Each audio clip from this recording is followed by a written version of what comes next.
Siamo al New Fest in compagnia di Derek Holzer, uno degli artisti più influenti nella scena sperimentale internazionale ed europea. So, hi. This afternoon you've held a workshop. So, how does it feel to teach in a university for a day? Well, the first thing I always tell people when I come to a university is that I didn't study anything that I do now, and that I failed every math class that I ever took, and that if maybe 15 years ago somebody told me that I would be working with electronics and computers and making sound, I would have laughed. So yeah, it's lots changed since then. So I always tell them I'm a college dropout and that they should just go and learn it by themselves anyway. Okay. And has this experience been up to your expectations? Yeah, no, it was really good.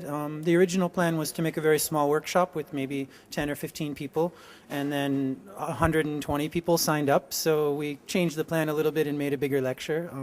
But it's great because people were kind of interested in the project that I'm doing here. So. Okay. And this is your first time in Italy?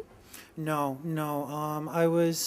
I participated in the Architecture Biennale a few years ago with a French group called Exist, who were in the French pavilion. And then a couple of years ago I played in a festival in Bologna called Nedmage, which was a very nice experience too.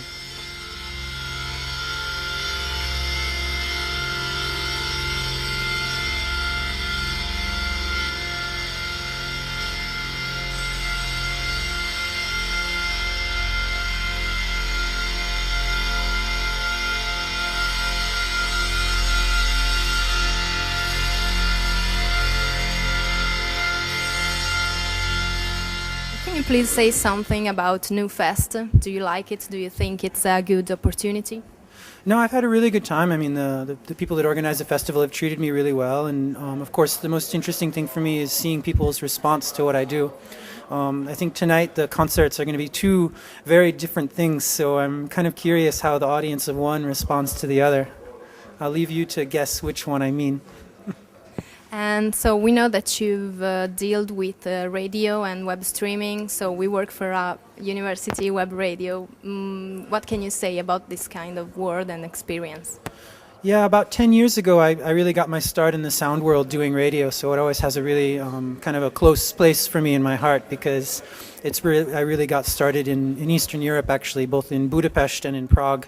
I worked with some of the first web streaming projects that were there, that started, I started one of them in Prague, and then the other one had been going for a very long time. And it's very interesting how they wanted to use the internet at a time when most people weren't using it for that purpose.